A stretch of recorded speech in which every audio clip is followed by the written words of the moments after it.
If you have ever questions, come on, UFOs aren't a real thing. Aliens, that's ridiculous. That's for the movies. No. So we've been hearing rumblings now for months, and there's even been real documentation in some congressional hearings showing UFOs, right? But yesterday, some of the testimony in Congress, if you didn't hear it, was shocking. Oh my gosh. And things have come out of this hearing that will bend your mind and make you rethink everything. So 3 people testified before Congress yesterday. One of them is a whistleblower who is protected under the Whistleblower Act that was passed a couple of years ago, which he actually helped usher in, quit his job and became a whistleblower. Former CIA rep David Grush, he served for 14 years as an intelligence officer, also in the Air Force, the National Geospatial Intelligence Agency, and his job for a while was he was part of UAP task forces that used to stand for Unidentified Aerial Phenomena. It was like the updated term for UFO.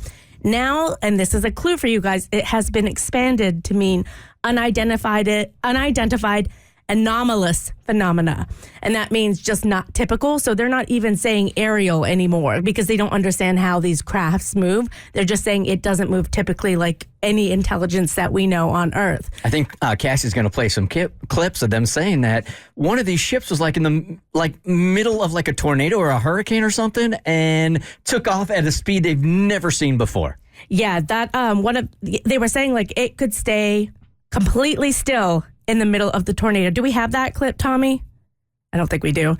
But they move in ways that you can't explain. And former Navy pilot Ryan Graves is one of the people who testified, and he does talk about that. How do you know that these were not our aircraft? Some of the behaviors that we saw in a working area, we would see these objects being at 0.0 Mach, that's 0 airspeed, over certain pieces of the ground. So what that means, just like a river, if you throw a bobber in, it's going to float downstream. These objects were staying completely stationary in Category 4 hurricane winds. These same objects would then accelerate to supersonic speeds, 1.1, 1.2 Mach, and they would do so in very erratic and quick behaviors that I don't have an explanation for. I mean, there's another type of craft they call the Tic Tac because it looks like a Tic Tac. And it's got no visible propulsion engines, doors, anything like that. Looks like a smooth Tic Tac. And it can go like a mile a minute easily, just darting left, right, any direction, omnidirectional. But so that's interesting. And we found out that in his investigation, Grusha said, we have crafts. We have recovered crafts. There has been recovery efforts for decades on these crafts. Since the 1930s, I think he said. Mm-hmm. Is this all like held at Area 51? Well, it's at different facilities, and he says he could point Congress in the right direction, but it has to be in a closed session. So it might be that there's secret, like top secret facilities, that sort of thing. But he can. But here's where it gets very interesting. It's already gotten interesting. Oh, even more interesting. He was asked if there were any pilots recovered with the aircraft. If you believe we have crashed craft, stated earlier, do we have the bodies of the pilots who piloted this craft? As I've stated publicly already in my News Nation interview, biologics came with some of these recoveries, yeah. Were they, I guess, human or non-human biologics? Non-human, and that was the assessment of people with direct knowledge on the program I talked to that are currently still on the program. And was this documentary evidence, this video, photos, eyewitness? Like, how would that be determined? The specific documentation I would have to talk to you in a skiff about. That's an alien. They got him. They've been working on him. So they have alien bodies, or at least parts of alien bodies? They're called biologics because they will not confirm that they are aliens. So here's where it gets really interesting, and this is where I think paying attention to language matters. He even corrects some of the Congress people later on and says, I call them biologics because there's no evidence they're extraterrestrial in origin. So that means there's a theory that they could be dealing with interdimensional beings. Damn. So there might not be like aliens from space coming in. It literally might be interdimensional beings that exist on this planet in like the 4th or 5th dimension, a dimension that we can't see or interact with and don't know how. Could also be beings from another reality. Like if there's a rift on planet Earth and they're coming through. Because what's interesting is there are multiple different types of alien aircraft. You have the Tic Tacs, you have Saucers? Yeah, you have the flying saucers, the traditional ones. They've seen black cubes encased in clear spheres going around or floating like probes. They've also saw above a military base a huge glowing red, it was like a square that was like football fields in length. There have been reports of UFOs hovering over nuclear military bases and disarming all the nuclear weapons and turning them off or turning them on, like going to another country and turning them on. So because there are so many different types of craft, it makes you wonder either there are lots of species coming to visit or there's something else going on. And another pervasive theory is that it might actually be something in the ocean because a lot of these crafts are spotted by the ocean, and there have been a couple that have been spotted underwater, but we've only explored 20% of the ocean. There's 80%. So there's a theory it could be like an intelligent underwater civilization that we have no idea about. Y'all are worried about sharks. Don't worry about sharks. You don't got to worry about sharks. This is what you got to worry about. I can't handle this. This crazy too much. It gets more in depth. Well, I don't. We've already got alien bodies. I don't. What more could there be? He was asked if any humans been harmed in all of these projects. At one point, you had said that there has been harmful activity or aggressive activity. Has any of the activity been aggressive, been hostile in your reports? I know of multiple colleagues of mine that got physically injured, and the activity.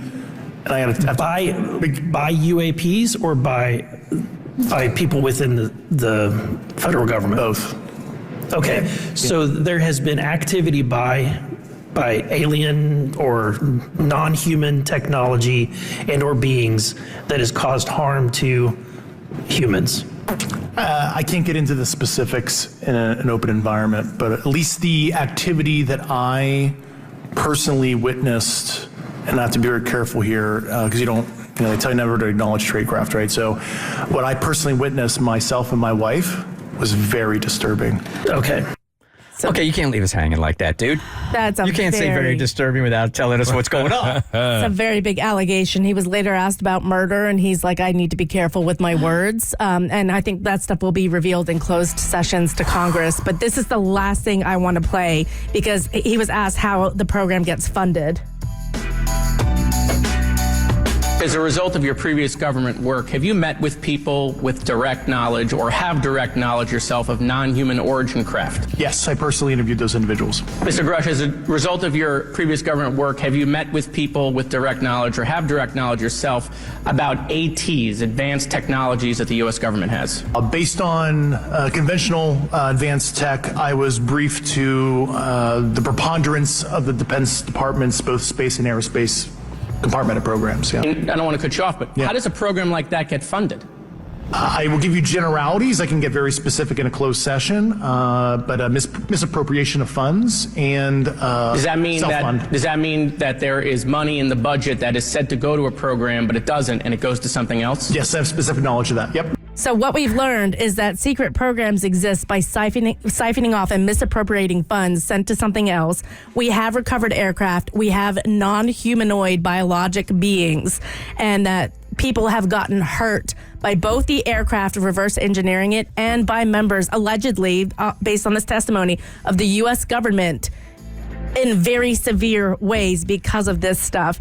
And then the last thing is he was asked, do you believe our government has made contact? And he said, that's something I can't discuss in a public setting. This is so fun. Which, reading between the lines, means yes. Yeah. Oh my God. This is so fun. This is not fun. Oh, it is. I don't want to play anymore. I don't either. Well, they've been here since the 30s. Yeah. Like, if something was going to happen, we are probably like ants to them. Do you in the overall universe, you really think we're the only living things? No. The only things that have transportation? I don't, and for me, ignorance is bliss. I want to know about it. I'm with you. Hey, listen, aliens, you do you, we'll do us. Look. Thank you very much. Abby's having zero luck on Tinder. Why can't we add something completely different and increase her odds? Are you trying to set me up with a UFO? Anything's possible. You'd be the first. God, can you come get me? I'm scared. The Bert Show. Hey, did you like what you just watched? Good news, there's more of us. If you go to wherever you listen to your podcast, whether that's Apple or Google Play or Spotify, you can listen to The Bert Show wherever you are, whenever you want to.